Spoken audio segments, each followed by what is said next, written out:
इस स्वप्निल दुनिया में खुशियां ढूंढना आसान हो गया है। लगातार उत्साह की तलाश करने के बजाय लोग अब साधारण चीजों में आनंद लेने लगे हैं। इसकी कल्पना करें, एक शांत सुबह में एक कप चाय पीते हुए या पार्क में आराम से टहलते हुए। ये आसान, रोजमर्रा की गतिविधियां अत्यधिक आनंद लाती हैं। गतिविधियों तक आसान पहुंच जो आनंद और इनाम से जुड़े न्यूरोट्रांसमीटर डोपामाइन की रिहाई को ट्रिगर करती है, हमारे मानसिक कल्याण के लिए नकारात्मक परिणाम पैदा कर सकती है। डोपामाइन को समझना। डोपामाइन हमारे मस्तिष्क में एक रसायन है जो हमें अच्छा महसूस कराता है। ऐसा तब होता है जब हम वो काम करते हैं जिनमें हमें आनंद आता है, जैसे स्वादिष्ट खाना खाना या लक्ष्य हासिल करना। लेकिन समस्या यह है, हमारा मस्तिष्क बहुत अधिक डोपामाइन का आदी हो सकता है। जब हम सोशल मीडिया, वीडियो गेम या टीवी शो देखने जैसी गतिविधियों में संलग्न होते हैं जो डोपामाइन का त्वरित विस्फोट प्रदान करते हैं, तो हमारा मस्तिष्क समय के साथ असंवेदनशील हो सकता है। इसका मतलब है कि हमें समान स्तर के आनंद को महसूस करने के लिए अधिक से अधिक उत्तेजना की आवश्यकता है, जिससे लत लग सकती है और उत्तेजना की निरंतर आवश्यकता हो सकती है। आइए जानें कि कैसे हमारा शरीर डोपामाइन का आदी हो सकता है। Substances and stimulants. कुछ लोग कैफीन, कॉफ़ी और चाय में पाया जाता है, या निकोटीन, सिगरेट में पाया जाता है, जैसे पदार्थों का उपयोग करते हैं जो मस्तिष्क में डोपामाइन को कृत्रिम रूप से बढ़ाते हैं। ये बढ़ावा आपको अधिक सतर्क या आराम महसूस करा सकता है, और आपका मस्तिष्क इस भावना को पसंद करना शुरू कर देता है। समय के साथ आपका मस्तिष्क इन पदार्थों का आदी हो जाता है, और आपको वही अच्छा एहसास पाने के लिए इनकी अधिक आवश्यकता हो सकती है। इससे उन पर निर्भरता पैदा हो सकती है, जहां आपको लगता है कि आप उनके बिना अच्छा काम नहीं कर सकते। 2. त्वरित संतुष्टि। इस बारे में सोचें कि ऑनलाइन खाना ऑर्डर करना या अपने दरवाजे पर चीज़ें तुरंत पहुंचाना कितना आसान है। ये सुविधा आपको त्वरित और आसान इनाम देती है, आपका पसंदीदा भोजन या एक नया गैजेट। क्योंकि यह इतना आसान और तेज़ है, आपका मस्तिष्क इस प्रकार के इनाम का आदी हो जाता है।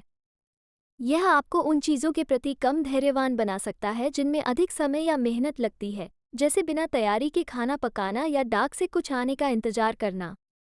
3. अंतहीन जानकारी। आजकल हमारे पास ढेर सारी जानकारी और मनोरंजन ऑनलाइन उपलब्ध है। हमारा दिमाग हमेशा समाचार, वीडियो और सोशल मीडिया पोस्ट जैसी नई और रोमांचक चीज़ों को संसाधित करने में व्यस्त रहता है। ये सभी निरंतर जानकारी हमारे दिमाग को व्यस्त रखती है और अधिक की तलाश में रहती है। ये दिलचस्प चीज़ों के अंतहीन बुफे की तरह है, और हमारा दिमाग इसे पसंद करता है। 4. Social media. Social media platform आपको लाइक, कमेंट और संदेश जैसे पुरस्कार देने के लिए डिज़ाइन किए गए हैं। जब आप इन्हें देखते हैं, तो आपका मस्तिष्क डोपामाइन का थोड़ा सा स्राव छोड़ता है, जिससे आपको अच्छा महसूस होता है। क्योंकि ये पुरस्कार एक तरह से अप्रत्याशित तरीके से आते हैं, आप कभी नहीं जानते कि कोई आपकी पोस्ट कब पसंद करेगा। यह आपके दिमाग के लिए एक खेल जैसा बन सकता है। ये खेलना जारी रखना चाहता है और पुरस्कार प्राप्त करना चाहता है। 5. समय के साथ क्या होता है? जैसे जैसे आप पदार्थों, त्वरित पुरस्कारों, अंतहीन सूचनाओं और सोशल मीडिया से ये डोपामाइन बूस्ट प्राप्त करते रहते हैं, आपका मस्तिष्क उनका आदी हो सकता है। यह उनसे अपेक्षा करना शुरू कर देता है और अधिक से अधिक चाहता है। इससे बाध्यकारी व्यवहार हो सकता है, जहां आपको ऐसा महसूस होगा कि आपको हर समय मादक पदार्थों का सेवन करना होगा या अपना फ़ोन चेक करना होगा। इससे उन साधारण चीज़ों का आनंद लेना भी कठिन हो सकता है जो आपको डोपामाइन को बड़ा बढ़ावा नहीं देती हैं, क्योंकि वे कम रोमांचक लग सकती हैं। इस लत को तोड़ने का मतलब अक्सर संतुलन बनाना और जीवन में फिर से सरल चीज़ों का आनंद लेना सीखना होता है। उच्च डोपामाइन गतिविधियों की निरंतर खोज हमें तनावग्रस्त महसूस करा सकती है। यह अवसाद की भावनाओं में भी योगदान दे सकता है। इस दुनिया में लोगों को ये सीखना होगा कि सच्ची खुशी बड़े रोमांचों का पीछा करने में नहीं है। ये छोटे छोटे पलों को महत्व देने के बारे में है, जैसे फूल का पहला खिलना या बच्चे की हंसी।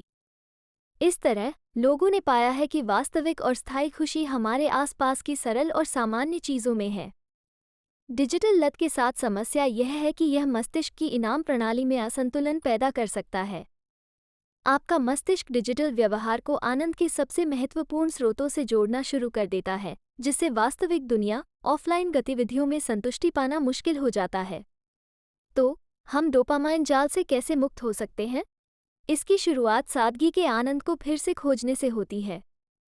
जब हम अपना ध्यान उच्च उत्तेजना वाली गतिविधियों की निरंतर खोज से हटा देते हैं, तो हम खुद को जीवन के शांत क्षण की सुंदरता के लिए खोल देते हैं। पहली चीज आपके मस्तिष्क में आपकी पुरस्कार प्रणाली को ठीक करना है। आइए देखें कि यह कैसे करना है। 1. वास्तविक विश्व गतिविधियों को पहचानें। सबसे पहले, वास्तविक दुनिया की गतिविधियों की एक श्रृंखला की पहचान करें जो आपको आनंददायक और संतुष्टिदायक लगती हैं। पहेलियाँ या मस्तिष्क टीजर पूरा करना, फिटनेस लक्ष्य हासिल करना, पेंटिंग करना, संगीत वाद्य यंत्र बजाना या खाना बनाना जैसे शौक पूरे करना, प्रियजनों के साथ गुणवत्तापूर्ण समय व्यतीत करना, स्वयं सेवा करना या दूसरों की मदद करना। बी. स्पष्ट लक्ष्य निर्धारित करें। प्रत्येक गतिविधि के लिए स्पष्ट, प्राप्त करने योग्य लक्ष्य निर्धारित करें। ये लक्ष्य विशिष्ट और मापने योग्य होने चाहिए। उदाहरण के लिए, यदि आप एक फिटनेस लक्ष्य का पीछा कर रहे हैं, तो यह एक निश्चित दूरी तक दौड़ना या एक विशिष्ट भारोत्तोलन मील का पत्थर हासिल करना हो सकता है। सी. एक पुरस्कार प्रणाली स्थापित करें। उन पुरस्कारों को परिभाषित करें जो आप इन लक्ष्यों को प्राप्त करने पर स्वयं को देंगे। पुरस्कार आपके लिए सार्थक और प्रेरक होने चाहिए। महत्वपूर्ण बात यह है कि उनमें डिजिटल गतिविधियां या व्यवहार शामिल नहीं होने चाहिए जो आपकी लत में योगदान करते हैं। पुरस्कारों में शामिल हो सकते हैं अपने आप को पसंदीदा भोजन खिलाना, वो किताब खरीदना जिसे आप पढ़ना चाहते हैं, किसी प्राकृतिक पार्क की एक दिन की यात्रा की योजना बनाना, स्वयं की देखभाल के लिए समय निकालना जैसे स्पा दिवस या लंबे समय तक स्नान करना। डी. ट्रैक प्रगति। अपने लक्ष्यों की ओर अपनी प्रगति को रिकॉर्ड करने के लिए एक जर्नल रखें या ट्रैकिंग ऐप का उपयोग करें। ये ट्रैकिंग प्रक्रिया महत्वपूर्ण है क्योंकि यह उपलब्धि की भावना प्रदान करती है और गतिविधि और इनाम के बीच संबंध को मजबूत करती है। डिजिटल लत को तोड़ने और अपने मस्तिष्क की इनाम प्रणाली को फिर से व्यवस्थित करने में समय और लगातार प्रयास लगता है। अपने प्रति धैर्य रखें और असफलताओं से हतोत्साहित न हों। रास्ते में अपनी सफलताओं का जश्न मनाएं। समय के साथ आपका मस्तिष्क ऑफलाइन गतिविधियों के आनंद के प्रति अधिक अभ्यस्त हो जाता है, जिससे सरल, गैर डिजिटल चीज़ों में खुशी ढूंढना आसान हो जाता है। प्रकाश एक्सपोजर के साथ सर्केडियन रिदम रीसेट। ये दृष्टिकोण सर्केडियन लय के विज्ञान और हमारी भलाई और लत के पैटर्न पर प्राकृतिक प्रकाश के प्रभाव का लाभ उठाता है। यह ऐसे काम करता है। 1. सर्केडियन लय को समझना। सर्केडियन लय हमारे शरीर की प्राकृतिक आंतरिक घड़ी है जो 24 घंटे के चक्र में विभिन्न शारीरिक प्रक्रियाओं को नियंत्रित करती है, जिसमें नींद से जागने का पैटर्न, हार्मोन रिलीज और मूड में उतार चढ़ाव शामिल हैं। हमारे सर्केडियन लय में व्यवधान, जैसे देर रात डिजिटल उपयोग के कारण अनियमित नींद कार्यक्रम, डिजिटल लत में योगदान कर सकते हैं और खुशी में कमी ला सकते हैं। डिजिटल लत को तोड़ने और साधारण चीज़ों में खुशी खोजने के लिए अपनी सर्केडियन लय को रीसेट करना महत्वपूर्ण है। सुबह की रोशनी का एक्सपोजर। सुबह उठने के तुरंत बाद कम से कम 30 मिनट के लिए अपने आप को प्राकृतिक धूप में रखें। सुबह के समय प्राकृतिक प्रकाश का संपर्क मेलाटोनिन, एक हार्मोन जो नींद को बढ़ावा देता है, को दबाने में मदद करता है और आपके शरीर को संकेत देता है कि यह जागने और सतर्क रहने का समय है। बी. शाम की रोशनी से बचाव। शाम के समय कृत्रिम प्रकाश स्रोतों, विशेष रूप से screen, phone, tablet, computer, TV से निकलने वाली नीली रोशनी के संपर्क में आना कम करें। नीली रोशनी मेलाटोनिन उत्पादन को दबाकर आपकी सर्केडियन लय को बाधित कर सकती है। सोने का एक नियमित कार्यक्रम स्थापित करें। प्रत्येक दिन एक ही समय पर बिस्तर पर जाना और जागना। संगति आपके सर्केडियन लय को स्थिर करने में मदद करती है। 3. डिजिटल लत के लिए संज्ञानात्मक व्यवहार थेरेपी (CBT). संज्ञानात्मक व्यवहार थेरेपी एक अच्छी तरह से स्थापित, साक्ष्य आधारित मनोवैज्ञानिक दृष्टिकोण है जिसे डिजिटल लत से निपटने के लिए अपनाया जा सकता है। यहाँ बताया गया है कि यह कैसे काम कर सकता है। स्वयं निगरानी।